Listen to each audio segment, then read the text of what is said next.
Hey everybody, welcome back. Chris Quinones here from Rasayana with day 3 of Beat the Heat, the anti-inflammation boot camp challenge, or boot camp. Not really a challenge, but a boot camp. A real quick hit this week about Ayurveda and its view of chronic inflammation and how we address it and which areas of our home and health we should really be zeroing in on. Yeah. A little tongue tied today. Um, in your life, yesterday we talked about the gut and how improper food combining leads to chronic inflammation and that buildup of toxicity. I talked a bit about our exposure in our food and environment to heavy metals and mold and a lot of other substances due to our current agriculture methods, and what to replace your smoothies with so that you could get optimal health of your tissues and not be disturbing the gut and digestive process. So be sure to check out the replay of session 2 if you missed that last night. And tonight we're going to move on to the other brain in the body, which is the mind, and sleep, and how sleep, being one of the 3 major pillars in health according to Ayurveda, is so elusive to us right now, and what the repercussions of that is, and why being a night owl is really no bueno. Okay. Now, when I talked in session 1 about the large umbrella of autoimmune diseases and the growing list of diagnoses that fall under it, for the mind, we often refer to the neurodegenerative processes and diagnosis like Alzheimer's and dementia and Parkinson's even. Ayurveda, in even integrative medicine, would refer to this as a disease of the brain. Diabetes of the brain is what integrative medicine often refer to these conditions as our addiction to sugar and our body's inability to burn fat for fuel and instead be burning sugar is really causing a bit of issues in the mind. So tonight I want to give you some Ayurvedic context now that you've started learning about the vocabulary of Ayurveda, and talk about the impact of stress on the mind and how you can use some specific tools I'll give you today that you can implement straight away to help manage the anxiety, the fear, and the stress that we're feeling now, every day, really, but especially now in these times. And be able for your nervous system to have some immediate tools to downshift and get to sleep by 10 p.m., which is what Ayurveda recommends in that rhythmic living approach. So I'm going to share my screen with you here and talk a little bit about the context, the Ayurvedic context for the mind, and how the mind becomes inflamed as a result of stress, and what are we going to do about it. So bear with me a moment while I go ahead and get my iPad squared away. It's hard for me to lecture and pull this up on my iPad at the same time, so bear with me.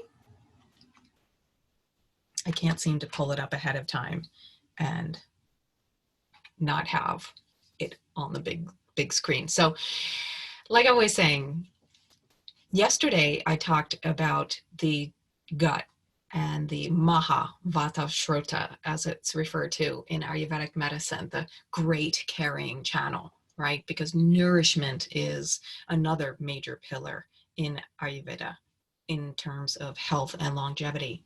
Sleep is the second. And for the mind, we refer to this as manos, or the mano vahashrota, the channel of the mind, which really has its origin, ironically, in the heart space, according to yoga and Ayurveda, that the mind really is or the brain is an organ, but the mind is something a bit more complex, and the mind reflects consciousness, and consciousness has its root in our hearts, not in the brains and minds.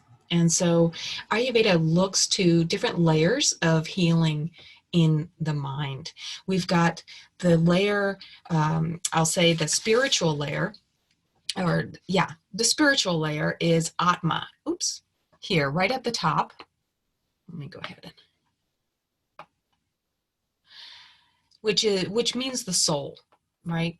Ayurveda is the system of living naturally. It's the art of living rhythmically, and it's about uniting the soul with the mind and the body.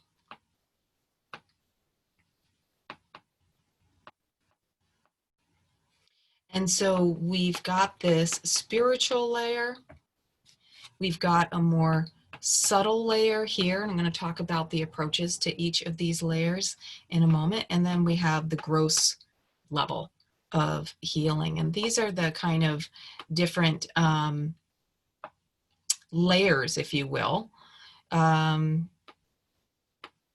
approach healing. You might remember in session 1, I said that the approach to healing can be either top down or bottom up.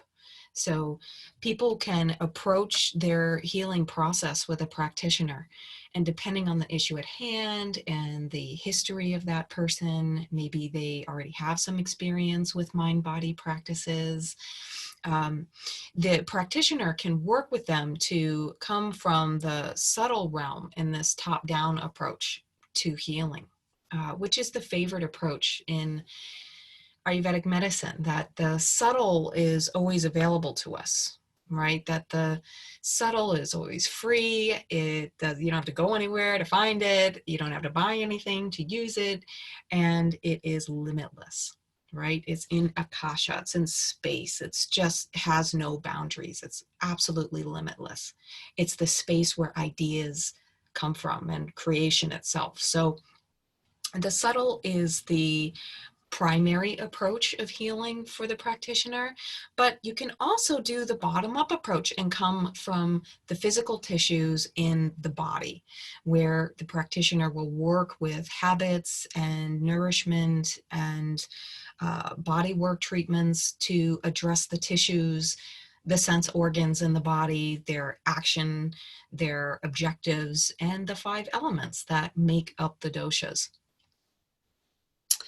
And when we're experiencing stress, which is not managed well, then we have this chatter of the mind. And the very first Yoga Sutra in Patanjali's Yoga Sutras of the Ashtanga Yoga system says Yoga Chitta Nirodha, which means that the first lesson in yoga is calming or ceasing the fluctuations of the mind. That's what chitta is. It's the chatter box of the mind. And when we aren't in sync with our sleep cycles, with our eating and fasting cycles, and when we choose to move and exercise, then we get out of that circadian rhythm that our bodies are designed to handle. And as a result, the disease process begins. And with regard to how yogis look at the mind, consciousness as it manifests from the creation of the universe down to our daily human lives, breaks down this funnel. And so for chitta, when we go further into Samkhya philosophy, which is where yoga and Ayurveda come from, it talks about the mind dividing into these 2 different aspects, where we've got the buddhi. Let me see if I can use a different color here. I'm playing with my new iPad here. The buddhi is the part of the mind that is responsible for discernment, the decision making. right? And ahamkar is when the mind starts to, or when consciousness is kind of starts to differentiate, when the ego begins to form and identify the existence as separate than that of the environment. It's the I factor. And manas is the it's like the television set, if you will. It's what one of my teachers, Dr. Chahan, said. It's the projector, right? It's the TV that reflects and projects to our conscious minds what chitta is chattering on about. Yeah. And so when we're able to implement these kinds of daily habits and practices that I teach in my coaching programs and work with my clients with, you're able to slow down that chatter and be able to start to practice a good bedtime and evening routine. Now, why does that matter? It matters because so many of the body's processes for repairing the tissue and releasing certain hormones like melatonin and human growth hormone at night when the sun has set. These are critical processes that don't occur if we're staying up at night looking at our screens and getting that light wave to the eye and brain that we just weren't designed to be taking in at that time. And it confuses the mind, it confuses the body into thinking it's daytime. And as a result, that detoxification process that happens during pitta time from 10 and 2, where the liver and gallbladder and gut are doing its detox and repair, that process is not happening if you're not asleep by 10 p.m. Okay. And the yogis say that if you can get to bed, any hours that you sleep before 10 p.m. are worth double in its value. Yeah. And when we are able to have adequate rest, have truly rejuvenative sleep, I mean, you know it, right? You know when you wake up in the morning after a great night of sleep, whether it's 8 hours or 7 hours, and you just slept soundly and solid, and you wake up feeling alert and grounded and rested, ready to start your day. That is a possibility. That is a reality that you can create for yourself. And even if you don't, if you're not feeling it right now and you're having trouble with insomnia and sleeping patterns, I feel you, and I can help. And we can work that bedtime routine backwards. But first, I want to talk about why it's important to go to sleep by 10 o'clock in terms of the buildup of plaque that occurs in the brain. We know now, modern science has shown us that we have these cells in the brain called glial cells, and that we actually have an entire system of drainage dedicated especially to the brain. We know of the lymphatic system in the body. We know of the digestive system and the circulatory system in the body, all systems that use and transport materials and waste and nutrients. But only recently, in the last couple of years, has scientists really discovered this system of glymphatic cells and a glymphatic system in our brains, where that beta amyloid plaque that is a byproduct of poor digestion and chronic inflammation in the gut and the body's inability to digest these complex proteins that are found and are a byproduct of our highly processed food. This plaque builds up in the brain over time. And when we're sleeping is when the brain is actually draining that plaque. In fact, Dr. John Douillard says that each year we drain anywhere from 3 to 5 pounds of plaque from the brain every year. And how you can manage that, or rather how you can support that, I'll talk about tonight. Because the mind is where we're able to make our decisions. It's where we're able to imagine.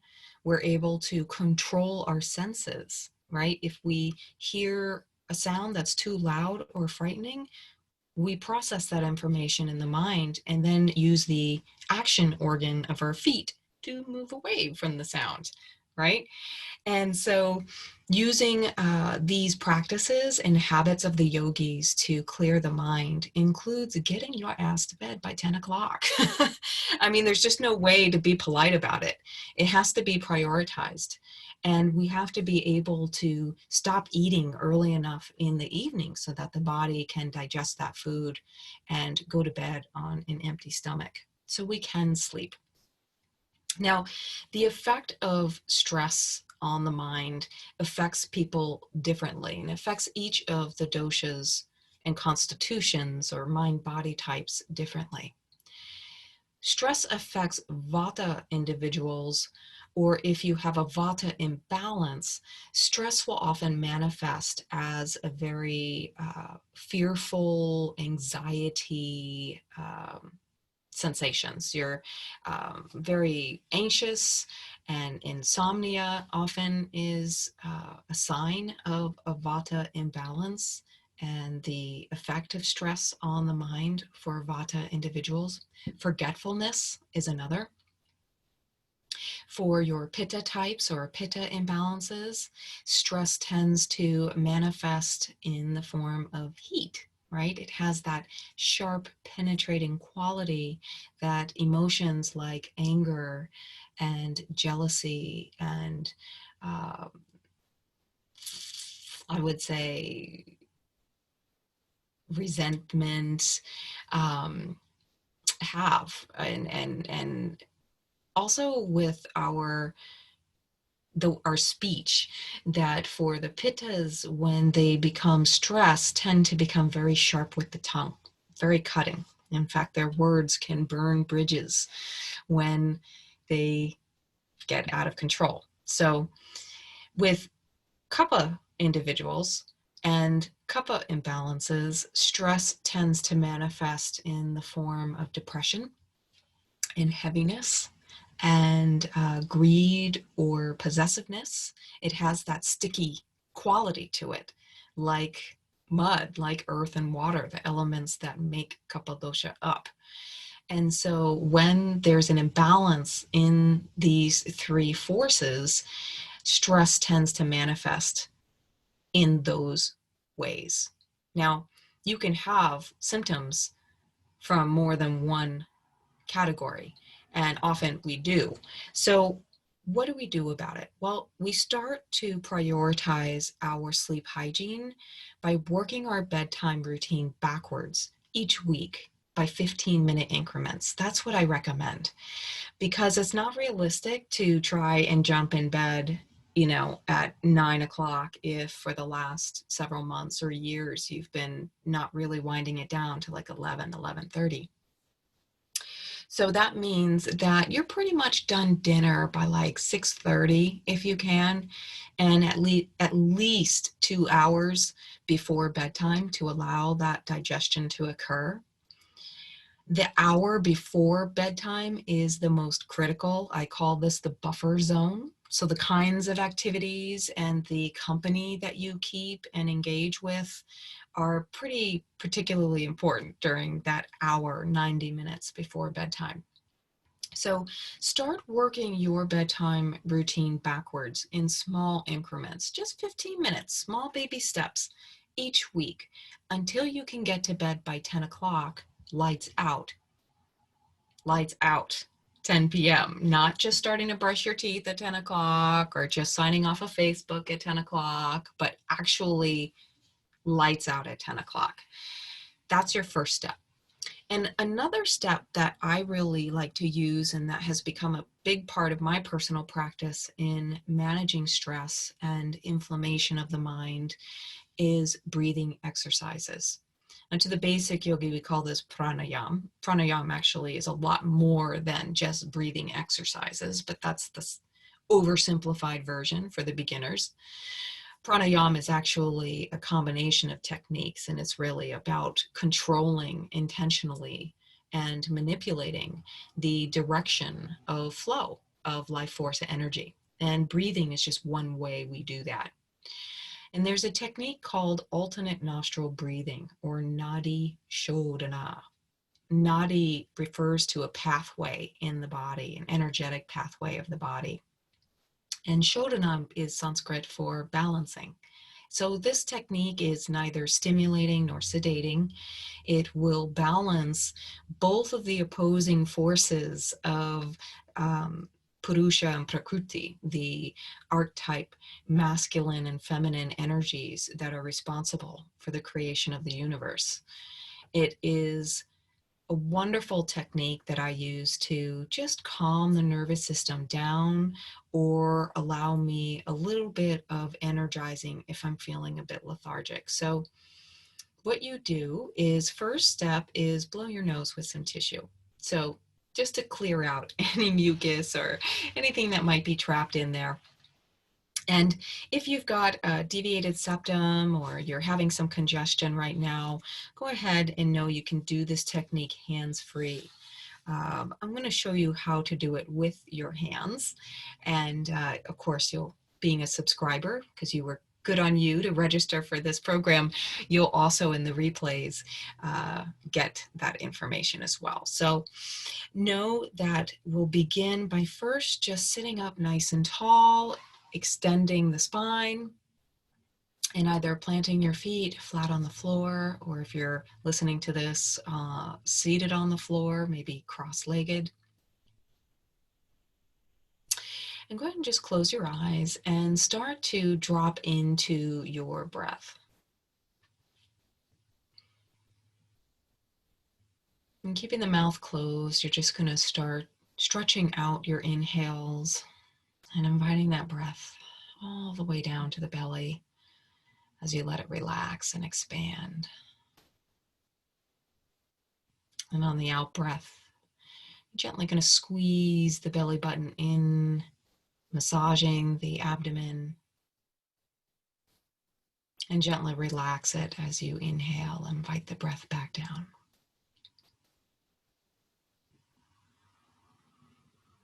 And just first taking a minute to find this even balance between the in-breath and the out-breath.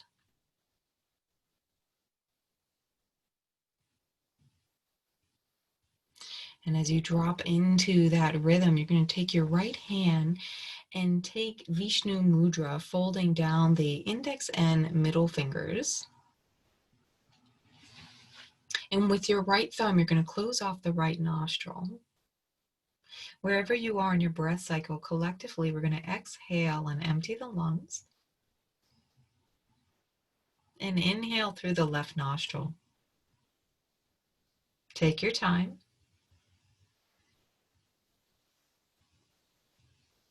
Close the left nostril with your ring or pinky finger and exhale out the right.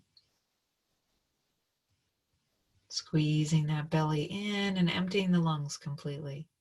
Stay right here and inhale back through the right. Close it with the thumb and exhale out the left. Inhale left. Switch, exhale right.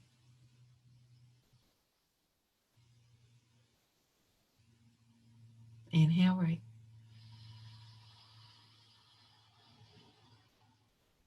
Switch, exhale left. Finding your own flow and pace. Going back and forth.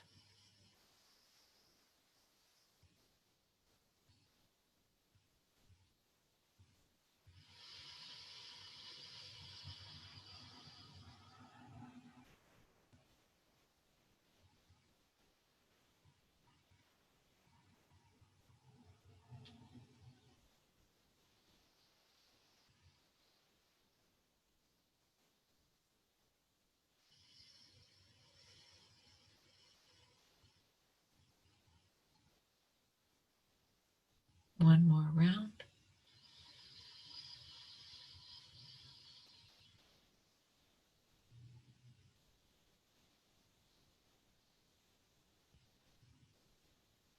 And after you exhale out the left nostril, release the technique. And return back to your deep belly breath for a moment. Breathing through both nostrils and just observing.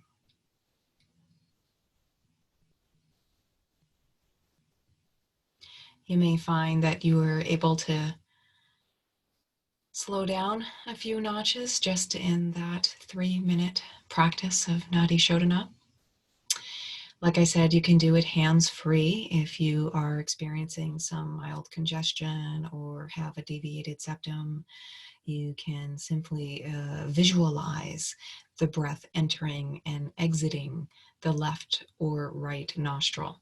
It's a little bit more advanced technique, but still available to you.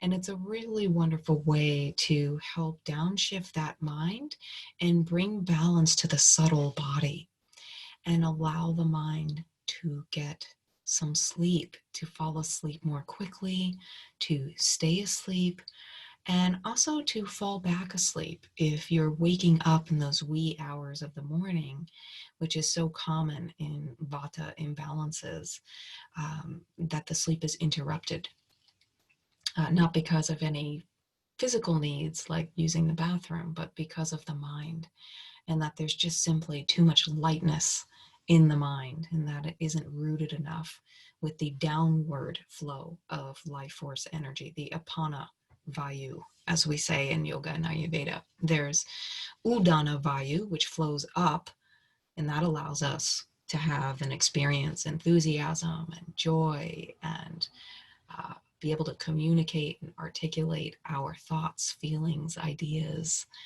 And yet when it becomes excessive or not yet balanced with apana vayu, the downward flow, which helps keep us grounded and centered and stable and steady, then we have these insomnia patterns of waking up early and like really early, interrupted sleep.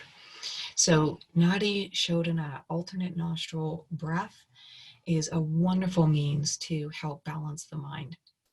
I'll also add sometimes a drop of lavender essential oil on my inner wrist and rub them together and begin my belly breath with a nice deep inhale of the essential oil, which is known to balance all 3 doshas, lavender essential oil, and calm the mind.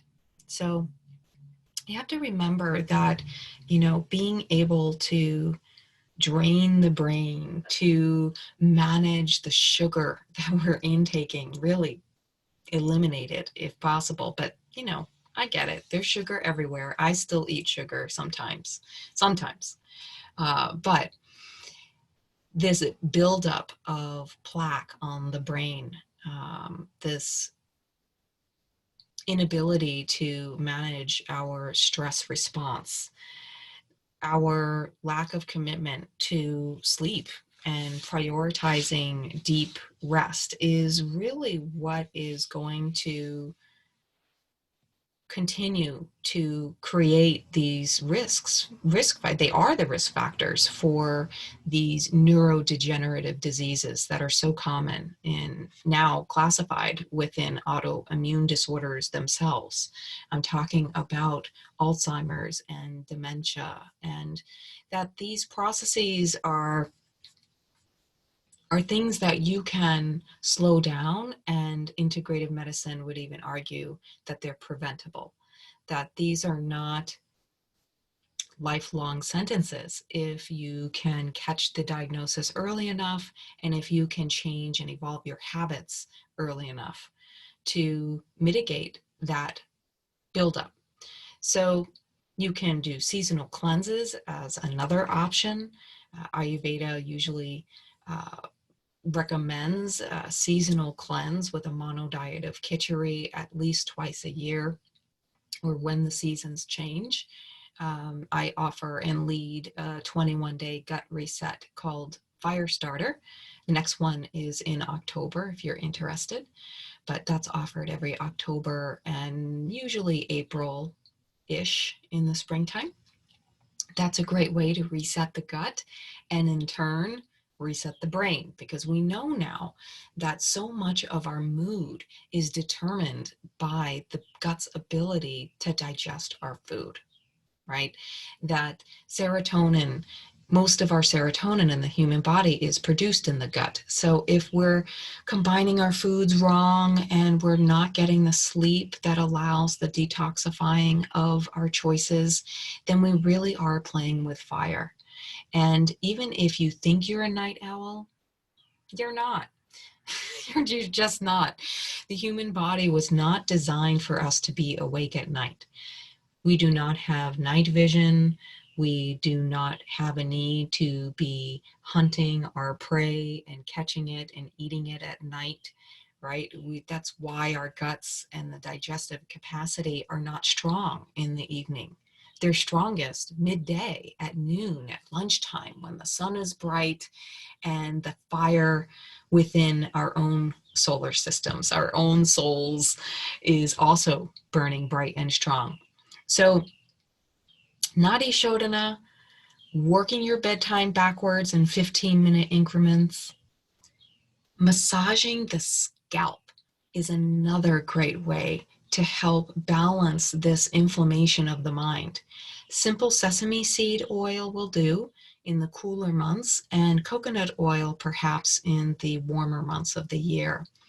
And just simply warming that oil, spreading it in your palms, and working it into the scalp vigorously, and really working in rows from front to back, much like a mohawk pattern, because the tracks for that glymphatic system drain in this pattern. So working from front to back is especially supportive for the drainage of that plaque in the brain, and for also kind of sealing in, if you will, sealing in the constant chatter of the mind, the thoughts that are constantly bouncing off, and really allowing a bit of a cap on that, literally and subtly. And then depending on which oil you're using, or if you're working with a practitioner, there are very specific herbs and formulas that are cooked into these oils and delivered into the body by massaging it through the skin. And Brahmi is a wonderful Ayurvedic herb for the brain and a wonderful tonic for the brain. So I know Banyan Botanicals is a great vendor for Ayurvedic products. I use them, and they have a great coconut Brahmi oil that I use during the summer and even now in the beginning of September, just to help cool down any excess heat that's accumulated. And it's not a practice that I do every day. I just practically can't get oil in my hair every day and work with clients and teach and look professional. So start somewhere. Start with at least once a week and massage oil in your scalp, warm oil in your scalp. And avoid doing it if you have a cold, if you're congested. We definitely don't want to add more heavy substance to the head when there's already congestion and mucus. So avoid it if that's the case for you. And generally, you're also going to avoid putting oil on the scalp if you're menstruating. This is to keep the mind cool when menstruation is a process for the body to emit heat. And so we definitely don't want to be adding a warm substance or a warming substance like oil to the head when the body's already naturally venting during menstruation.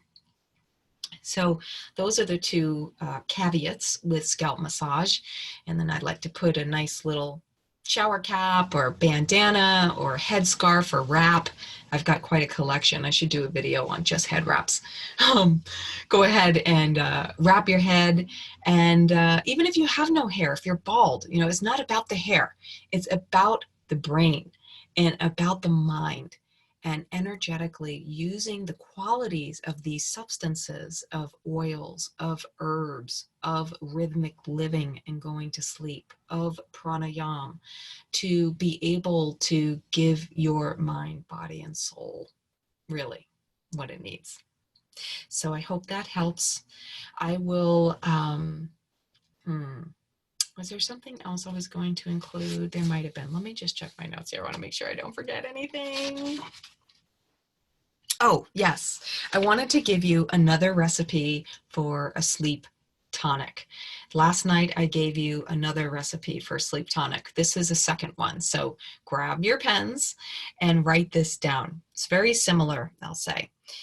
You're going to use 7 to 8 or so soaked and peeled almonds, a teaspoon of fennel seeds, 3 to 4 rose petals if you've got them. I use organic rose hips because that's what I've got. A pinch of ground cinnamon, I'd say 2 cups of milk, ideally cow's milk. But again, if you're not doing dairy, nut milk is a great option. Almond milk, oat milk in particular. I like oat milk over almond milk when I'm making my tonics. It's a little bit creamier, but that's just a personal preference. So whip that all up together in an immersion blender. You're always going to warm it because milk is easier to digest when it's warm, and the spices that you put into it, like the cinnamon, are more easily delivered to the body with milk. That's because of the fat that milk has and the fact that the body loves fat, high quality fat, and it very much will take the medicine in. So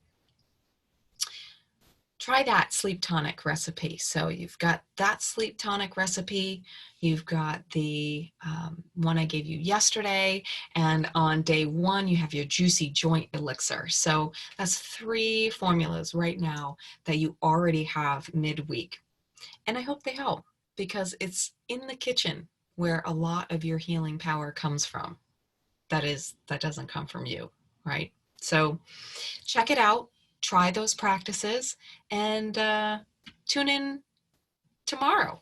Tomorrow, we're going to move on in our subject. We're going to move on to your living space and how to go room to room and know what to look for in terms of environmental toxins, and why that false belief of we can't disinfect enough is in fact a false belief, especially amidst the pandemic right now. There's a lot of fear around, disinfecting everything, and a hyper awareness around hygiene, which is certainly a good thing to have, but can also go overboard. So I want to talk about how to look for specific areas in your home that are a cause for inflammation, and ultimately over time autoimmune disease and risk factors for it. So that's tomorrow. Make sure you tune in,